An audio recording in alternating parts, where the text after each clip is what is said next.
Okay, let's carry on here.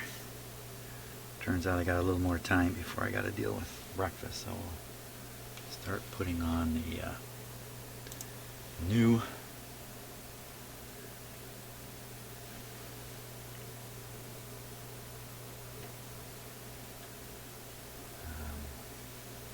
grease here. First the isolation. Put on the bottom washer.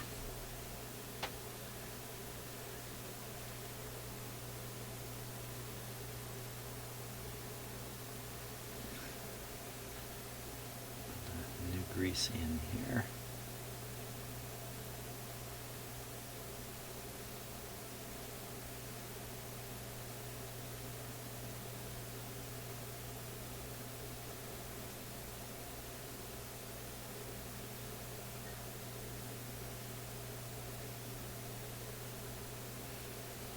This thing, in case you take it out and you don't know does it go this way or that way. It always goes this way because it's acting like a container, like a cup holding the grease. Take this top one, drop it on. Just a little bit of grease on there.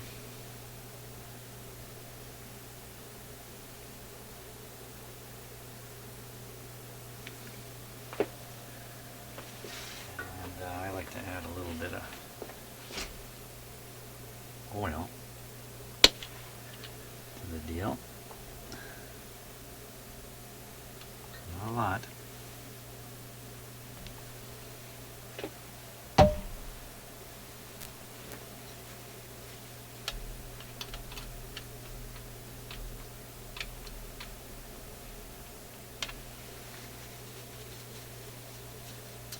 There we go.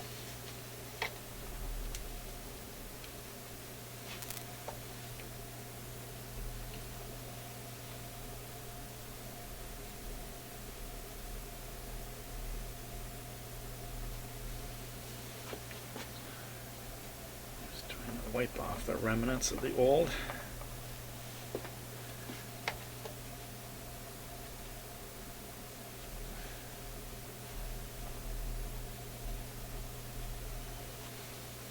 Good.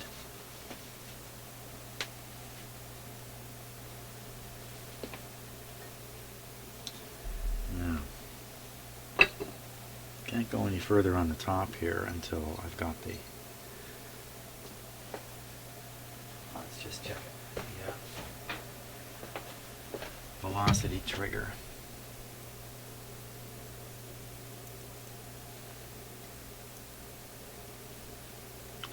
I like to just shake it. If it does that, that's a good sign.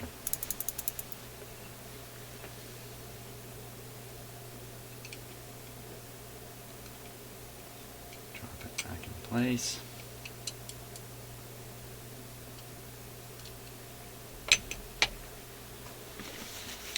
Try and remember what I did with the little clip.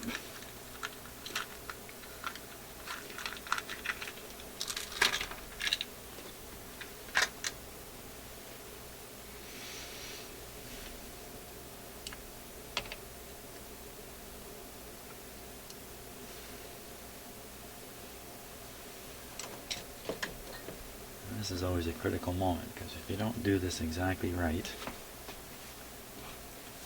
the clip will make for the hills.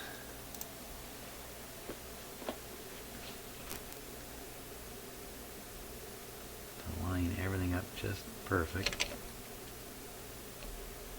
There we go.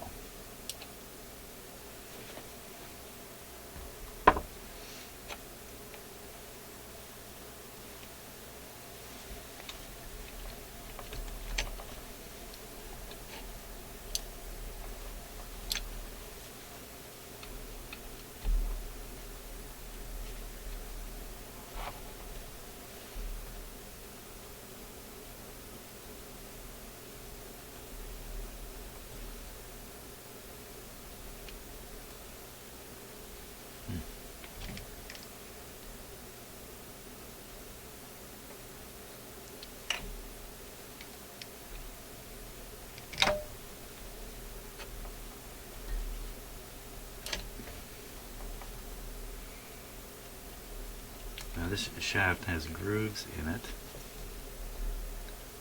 That'll hold some grease.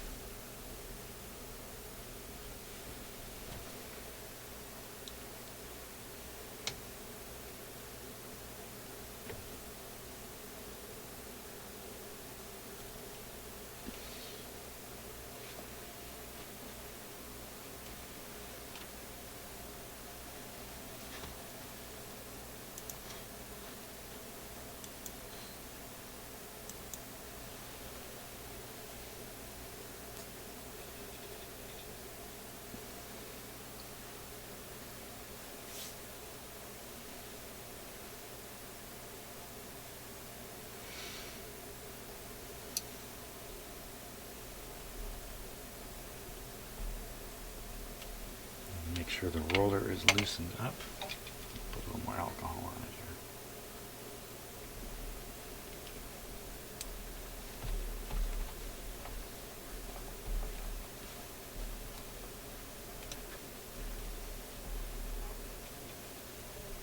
Put a drop of oil on it.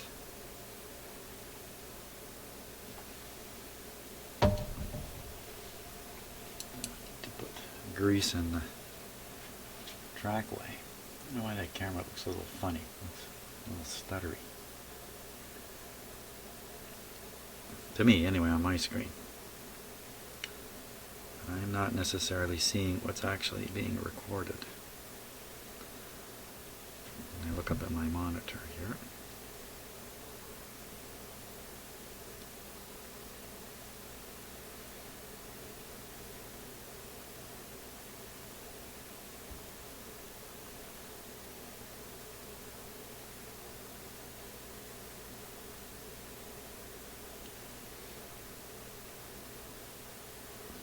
Go.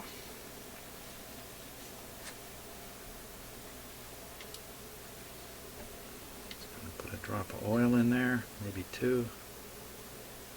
Well,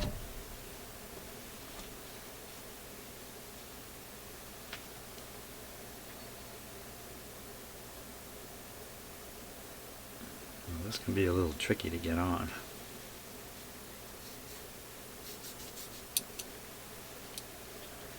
Because you want to get the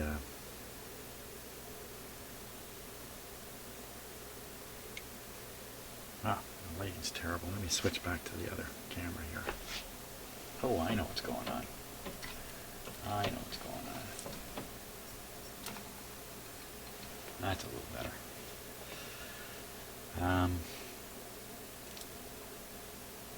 Because you need to push this in slightly. See what I'm doing, so it'll fall into the track. So you look at the track where it's farthest out, right in here.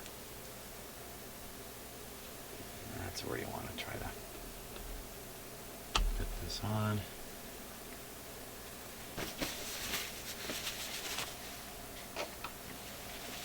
I have a handy tool for that. Push it in a little bit. Go. It's on. Pop back the E-clip.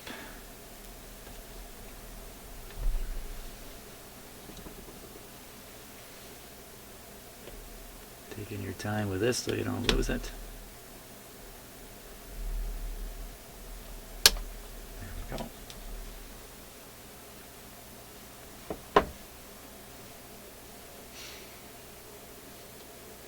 And it's time to put the platter on and give it a test before we go another step here.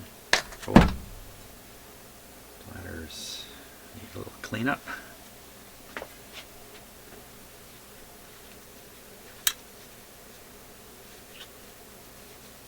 You know, this was probably stuck because the hair got down in there.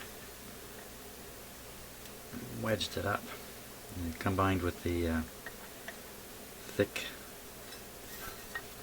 Yeah, I should have had some alcohol in there working on it.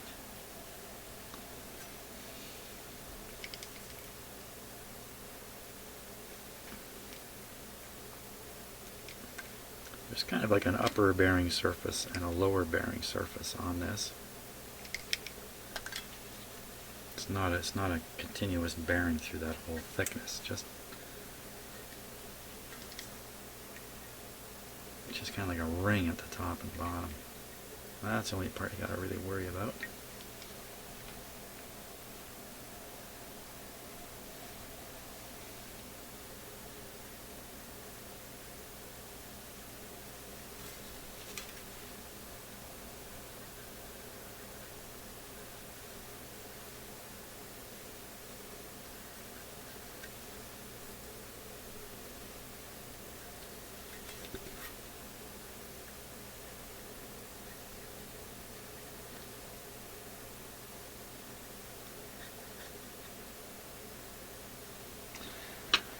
Good. Throw some new grease in there.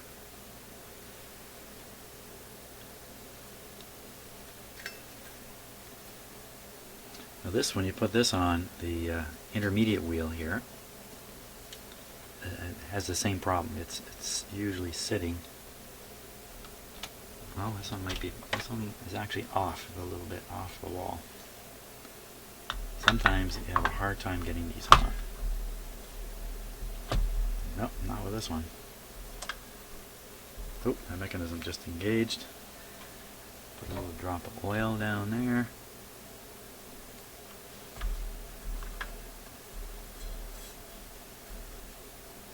Spinning nicely. Okay, we can test it like that.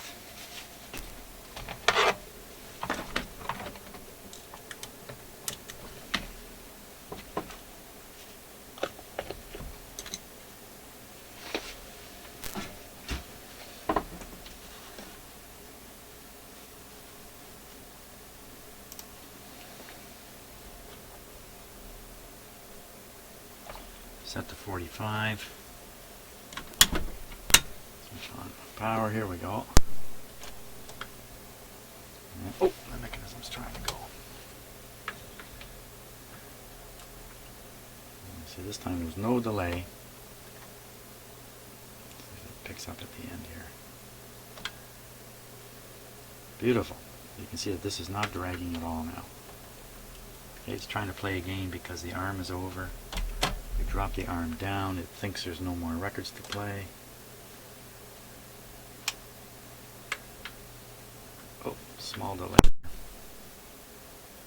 But we haven't lubricated underneath. We simply removed the old lubrication from underneath. So, pretty good. So we'll work underneath next.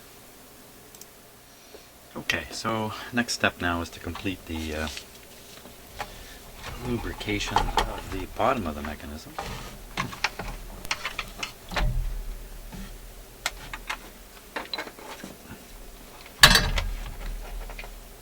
I think that was the platter falling off there. Yeah.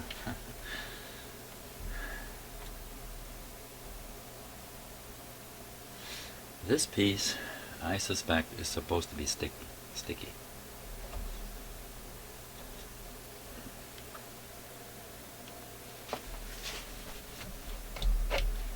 I'm going to leave that alone for the moment. We saw the mechanism operate, so not too concerned about that. But it does need a little grease on some sliding surfaces, contact surfaces.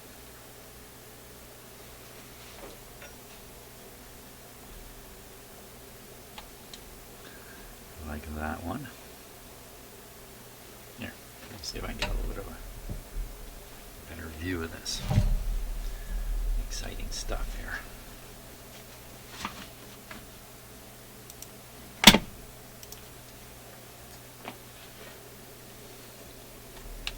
This one is very loose, so I don't think you want to put any grease on a piece like this. You can put some oil on it.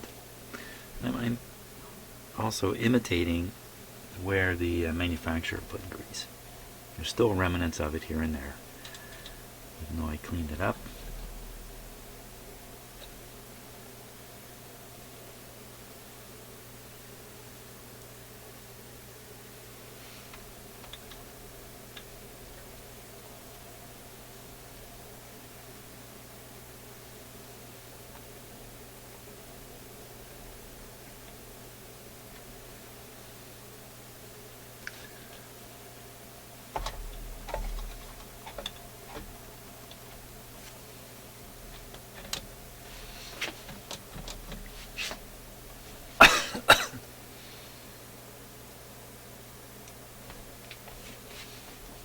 of the mechanism is hidden from view.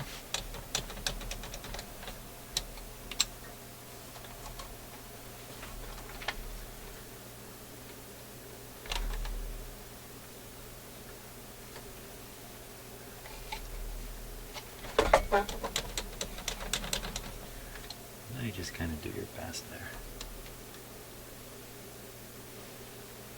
Okay, now apply oil. Same surfaces. And just mop up the excess right away.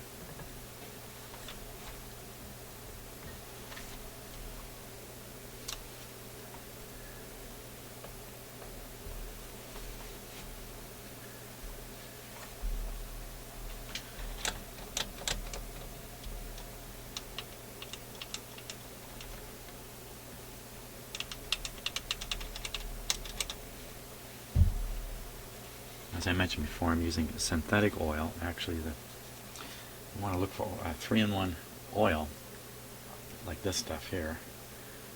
It says 1/4 horsepower motors, engineered for motors. Not motor oil. It says motor oil on it, but not engine oil, like your car. Although I guess if you got engine oil and it was synthetic, you'd be okay with that too. Get some right up.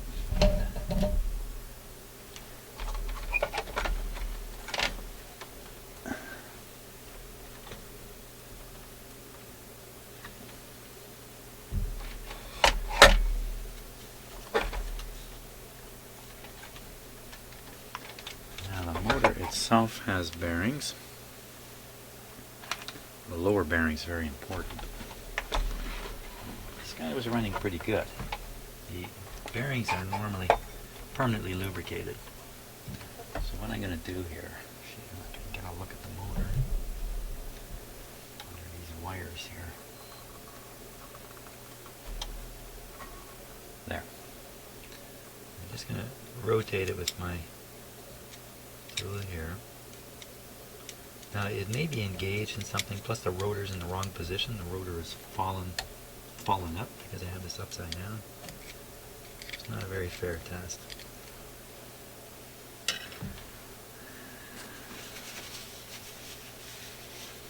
I think it's in good shape.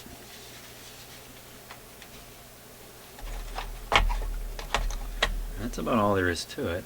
Let's run this thing a few times now.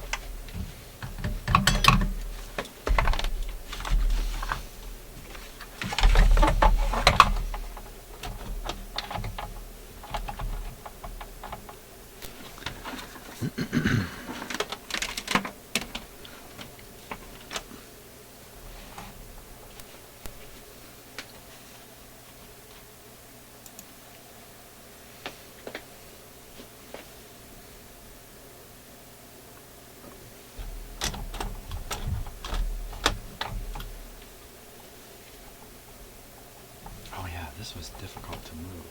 Oh, not now. Something got loosened up along the way.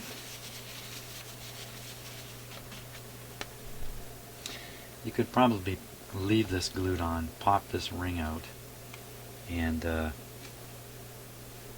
pop this off. But I like taking this piece right off. It will stick back down good enough. The old glue, have enough sticky to keep it there. If you try to pry these out, try to pry these center pieces out, sometimes you bend them, distort them, tear the rubber in here. So I've just gotten used to peeling these ones right off. Sometimes there are little bumps underneath here that have to fit into holes. That's to make sure that the rubber doesn't slide on the platter. Of course, the glue is doing that on this one. And there were no bumps. But if you don't get the bumps in the holes, then you got a bumpy surface there. Oh, another thing, needle time.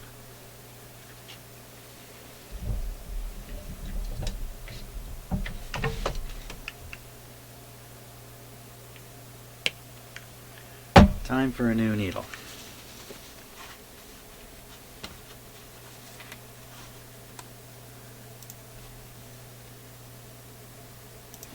I'll get this focused a little better. You notice it's playing on the 78 side. That's because in my initial look over, we're not done on camera,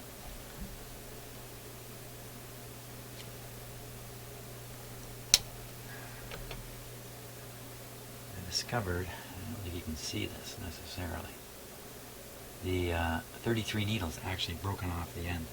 It's actually gone on this thing. So if you play it on the with a 33 needle or the micro groove needle, it just whoosh, skids across the record like nobody's business. And the 78 needle is fat also. It's not intended to go into micro grooves, and that's probably why it was skipping a wee bit when you were playing it. So if you look on the needle, it says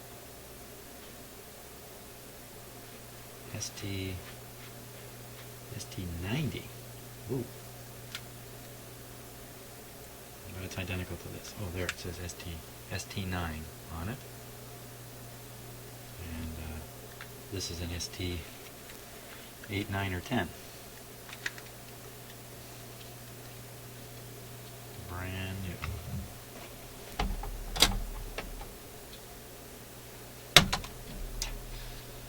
Not quite what I wanted there.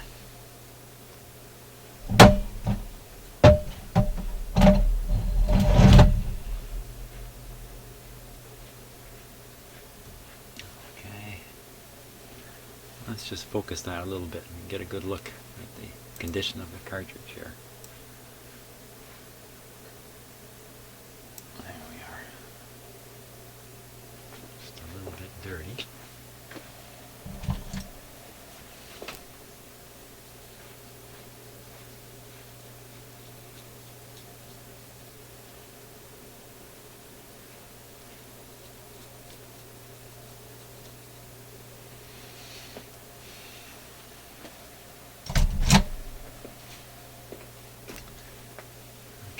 In the needle. The needle is easier to pop in like this than like this. It's attractive to attempt to do it like this because you can hold the handle easier, but it's easier to pop in this way. This is a delicate operation. I don't like doing this very much.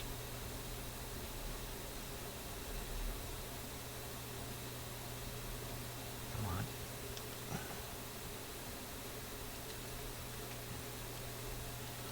Because you have to apply pressure, and when you have basically potential energy, you have potential problems.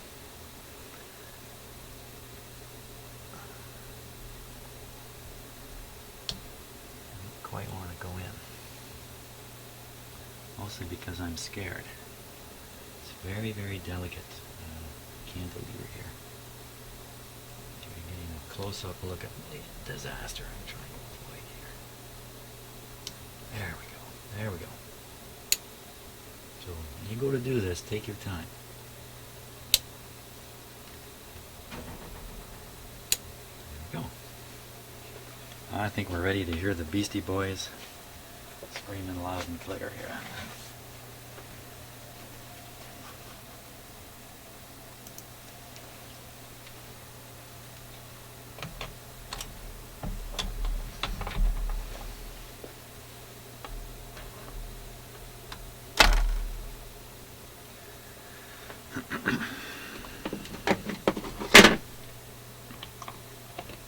Just close up my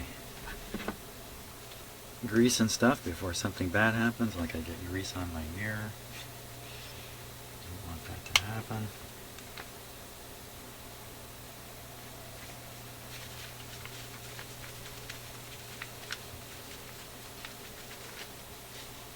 Yeah. It's going to take a little bit to clean up.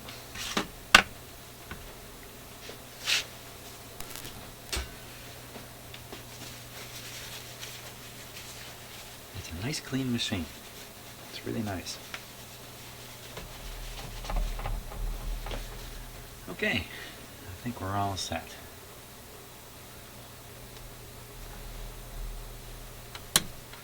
Power on, it's plugged in. Let's set the manual. Nothing should happen. Oh, I guess it was already engaged because I've been fiddling with it.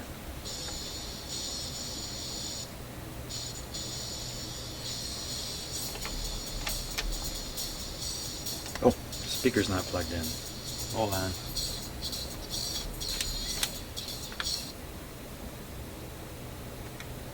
Isn't that disappointing? No, didn't hear the Beastie Boys come out of the speakers. Beastie Boys in the morning. Just about every other record I've tried to play, I get copyright hits. Which I don't really want. Okay. This is kind of the tricky part of this particular record player. Getting access to the bottom here. That's locked.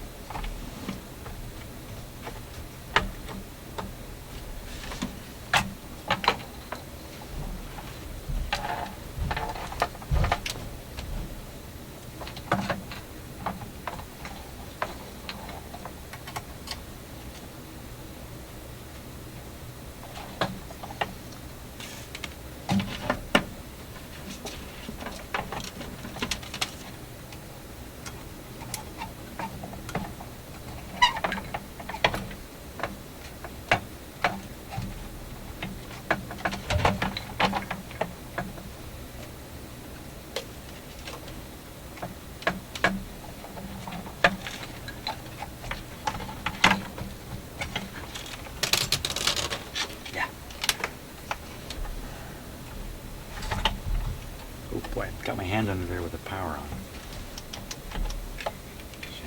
Okay, ready for attempt number 2.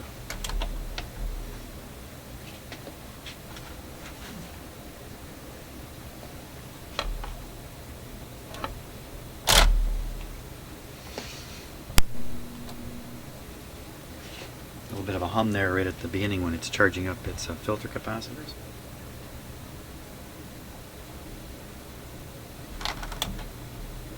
I reject the Beastie Boys. Oh, they're playing at 45.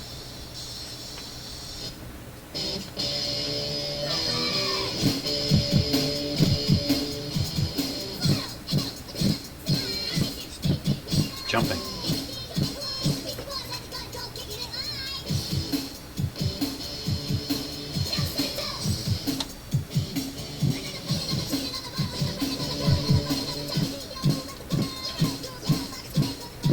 Skipping over the record. It's pretty light. That's pretty darn light. Let's get it down to the right speed here. Although I kind of like the chipmunky sound.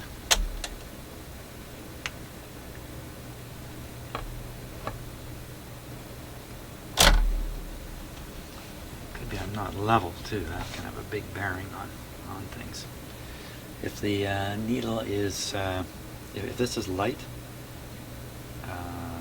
maybe a little lighter than it should, a very slight angle on the record player, especially an angle this way, so it's got a downward slope towards the center. That combined with the skating force, if a large bass note comes or something like that, it'll literally jump up out of the groove and over a few and back down again. I think that's what we were hearing. Let's see.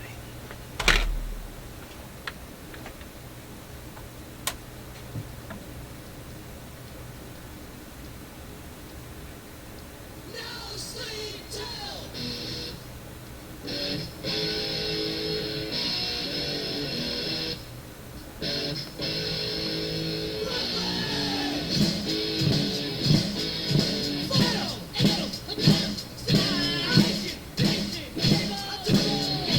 That's really something.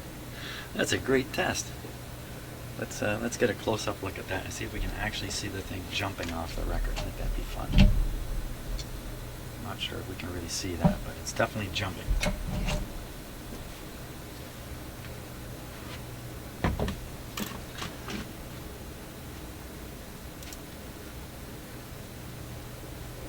we're going to want this to be in focus over here.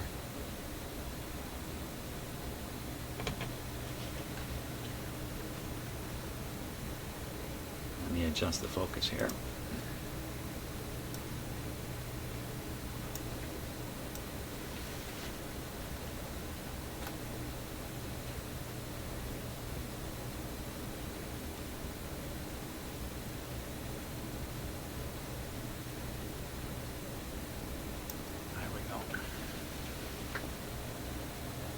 That's a warped record too, and that's not helping matters either.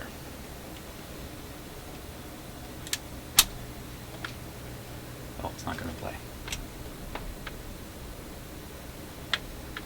Oh, there it goes.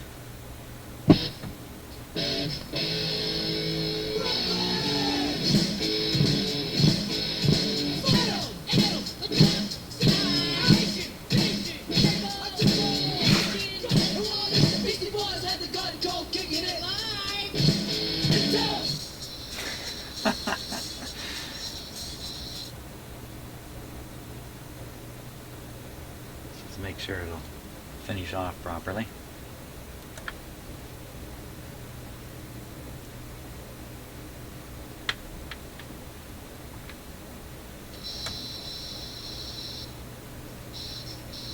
I turned it down.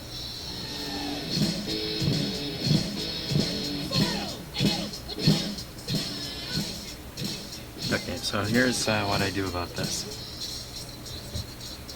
I check its weight.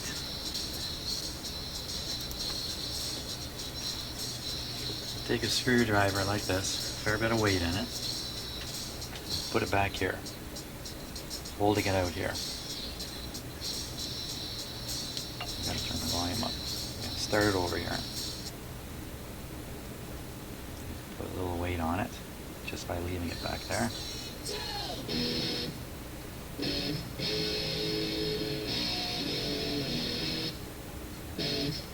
Here we come. Oh, I could see the thing jump right out. And I just advanced this.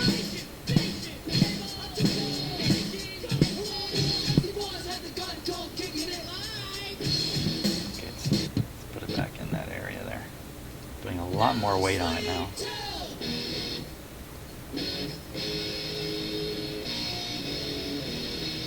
Just as an experiment here.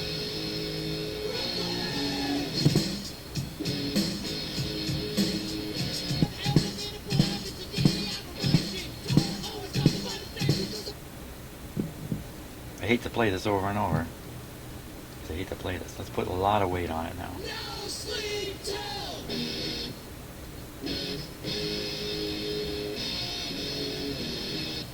I think it slowed the record down a bit.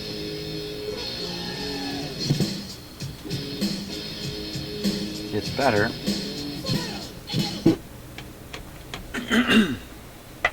It's pretty extreme. I don't know if I've ever had a record do that.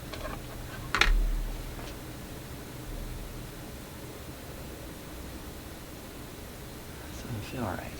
Feels kind of... Oh, I triggered it.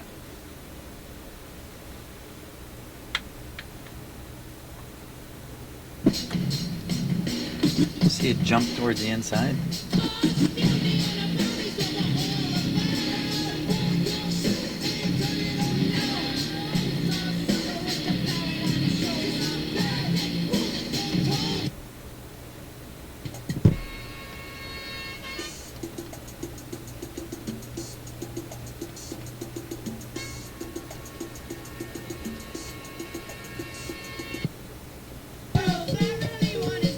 Oh, I know that one. That one will cause a... still skipping. Okay, it's skipping inwards, which is caused by something called skating force, which is just the result of a inward pull, because the needle cannot ride the whole distance in absolutely the perfect perpendicular position because it's pivoting from here. In fact, if you look at really goofy, crazy $20,000 turntables on the internet, some amazing turntables people have built, the tone arm is 3 feet long and is positioned literally on a separate mount 3 feet away from the record player to try to straighten out the line. Because you can just imagine, the shorter you make this, the more curvy it is on the record. As it curves along, its angle is varying with the circular grooves here. So this is this long because that's as long as they can make it. If they can make it longer, they would, but bigger and bigger record player if they do that. So with that length, you have a certain amount of curving here, and the geometry of how the needle hits the record and the curve and all that kind of stuff. Expensive turntables, and on one like this, initially when it's designed, a lot of care is taken to make sure the needle is not too far forward, too far back. It's a big deal on an expensive turntable to get that set right, or you have problems with skating. And if it doesn't actually jump the groove, which is kind of unusual, it's riding in the groove with extra pressure on one side of the groove. That's the groove there. So those are the kinds of things you don't want to have happen. This is a cheap record player, in comparison to expensive ones. Let's see if it has any kind of adjustment for changing the skating force, counter force, the anti-skate is really what it's called. Let's see what we can find here. Look under here.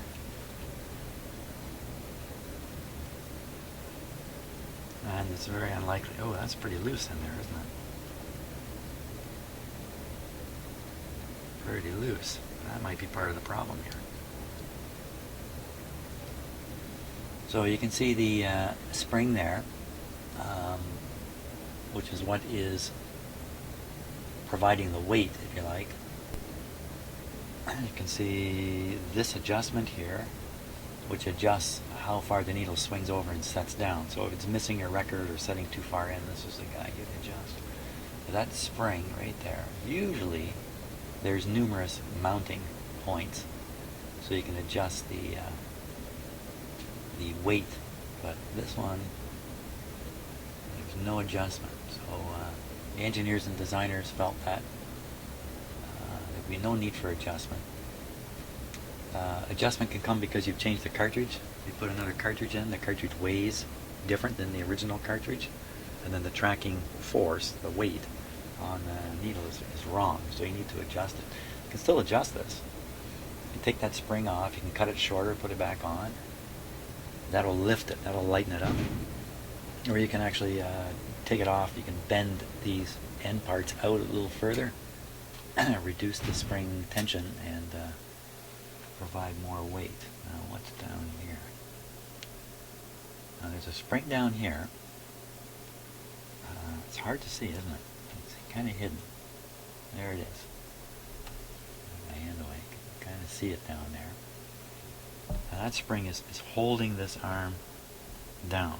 That's why when I was moving it, I was a little surprised that it has that much movement. You can see where the movement is, though. It's right in that bearing. So I think probably what's happened is somebody has fooled with that great big knob there and loosened this thing up too much. Or it's just come loose. So I'm just tightening it, easy as can be. Wiggling it and feeling it until there's no more play. You don't want this tight. You don't want a lot of play. And wow, we're really turning it a long ways in. There we go. Okay, so the play is pretty much out of it now.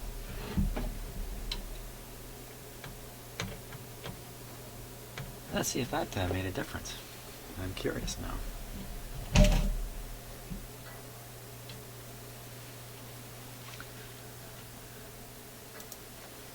It's not like I'm not curious all the time, though. Okay. Play on. Put the overarm back here. The record player constantly thinks there's records on here ready to drop because this arm is up.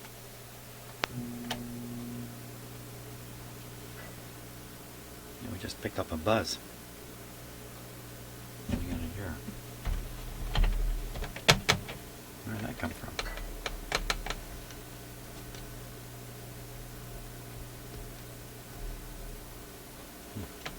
That's funny. There we go.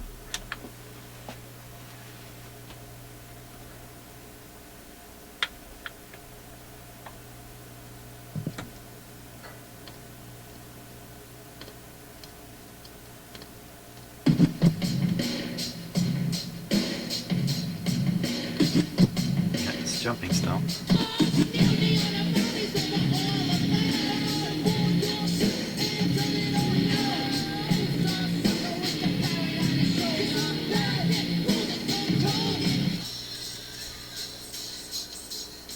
Not bad. No, I can hear it jumping. What to do about that? This could be a replacement cartridge here.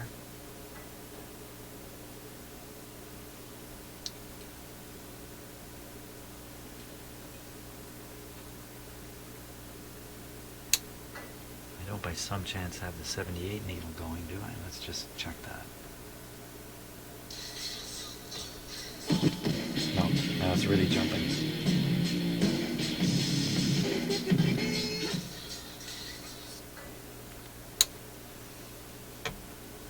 Well, can't say I've ever had a record player jump like this, quite like this.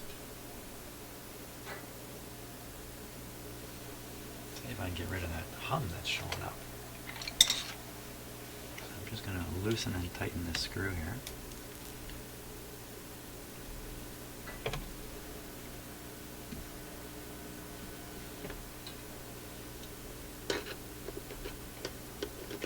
Got the volume turned up full.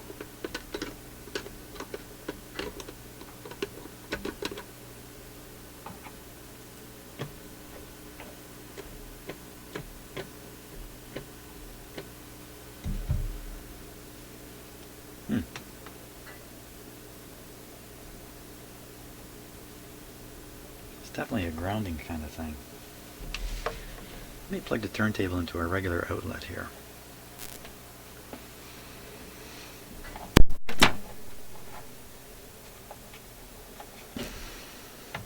It was in my isolation transformer, so it's not experiencing a normal.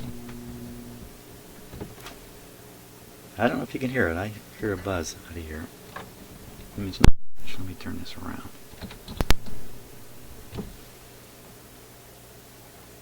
And it's gone. Let that be a lesson to you. Okay, I'll leave it up there. Well, pretty much gone. Okay, back to the problem of the jumping. The jumping.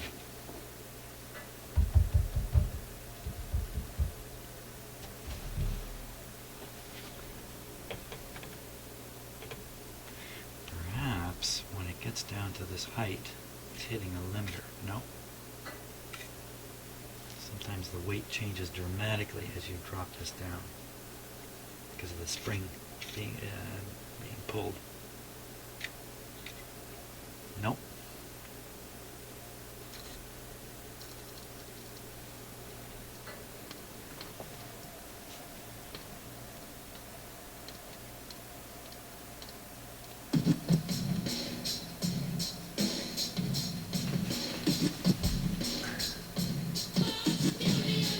I'm checking the turntable's level.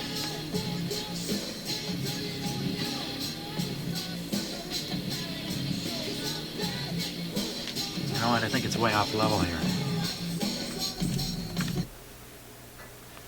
Let's let it shut off.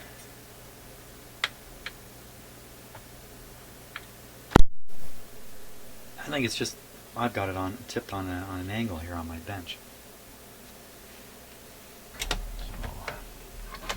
enough of you beastie boys.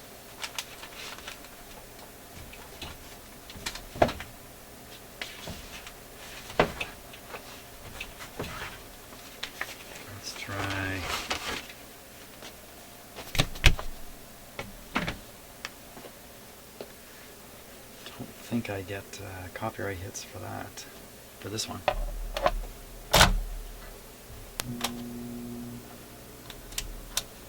Still buzzing.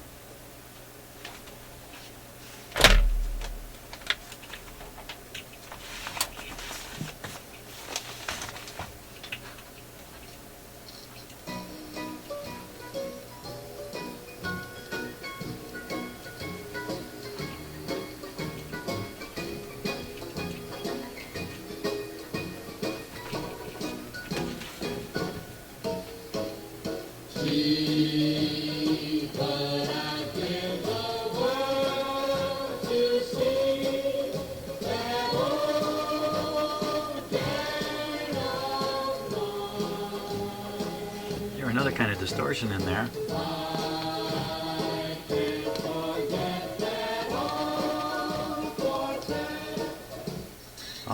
On the low bass notes, boom, boom. Instead of a smooth boom, you hear boom, boom.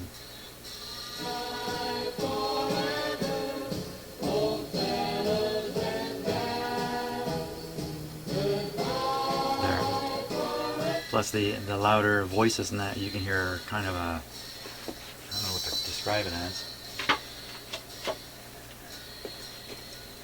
I think this thing's rattling around somehow. Something's rattling around.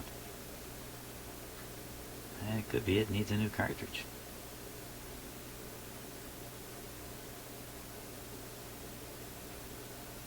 Maybe the cradle that the needle is riding in.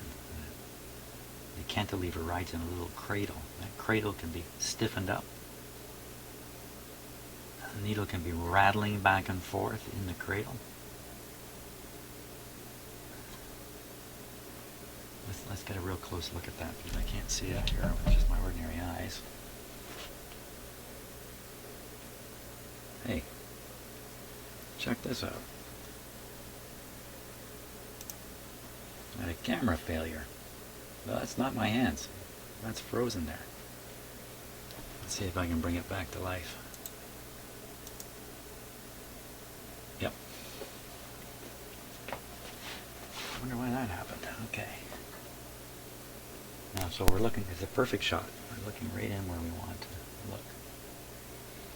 There's a needle wiggling inside the... It's really hard to tell. Look at the dust on it. Wait a minute. Wait one cotton dick and second here.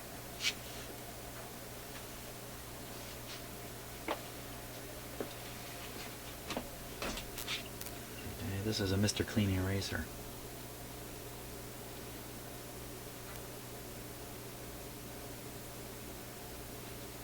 Maybe it was just dust covered all that time.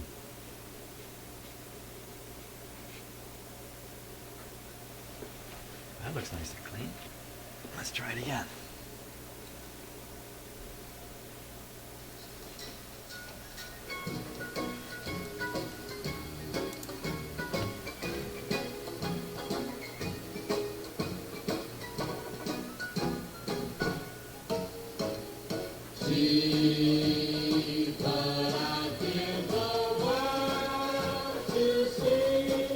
Better.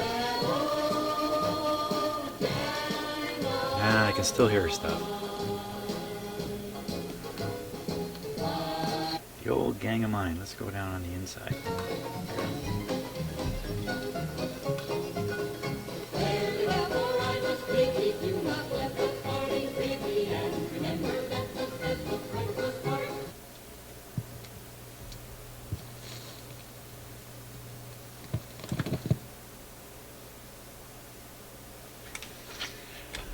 Okay, I got one more record to try here. I think maybe it's the cartridge.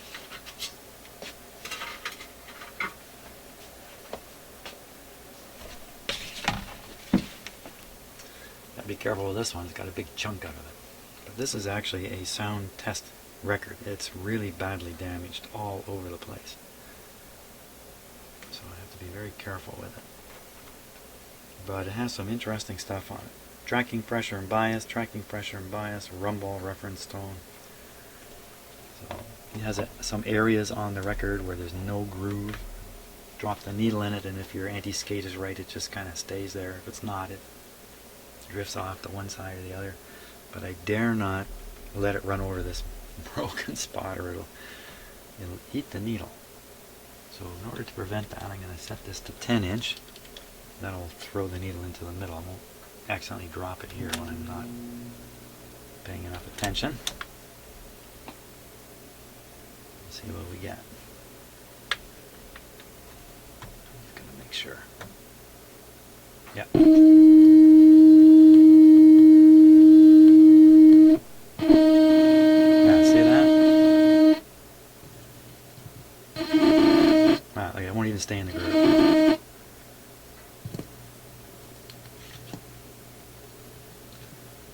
that's the grooveless area there. Not there, here. And it's not tracking inwards. Not at any significant rate, so wait till it picks up the next groove.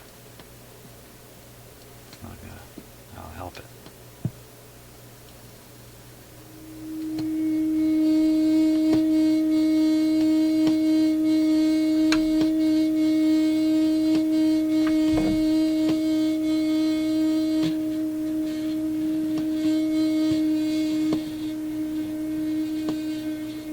Makes a big difference, the weight. But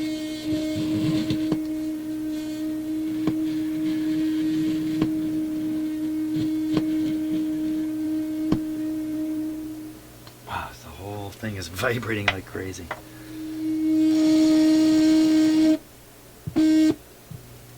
Now these are not, really excellent record players in the first place. Now there's a horrible dent in this record. I don't want to go over that little white noise. Another no groove area. What's this?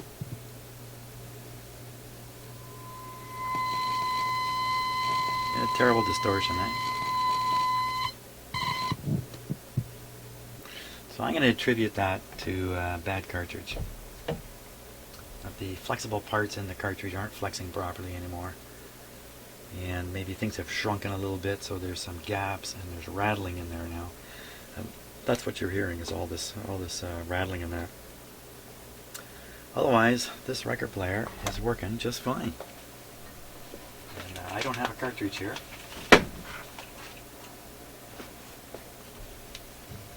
So I can't do anything about that. But before it goes back to the owner, it'll get a new cartridge put on it. And I'll bet you it'll sound fantastic at that point. Well, it's going to sound as good as it could possibly sound. Very much depends on the speakers. The speakers that come with this are kind of cool too. They are round balls, completely round. The black part on the front, it also matches the roundness, so it's just a round ball. And it sits in a thing that looks a little like a large ashtray.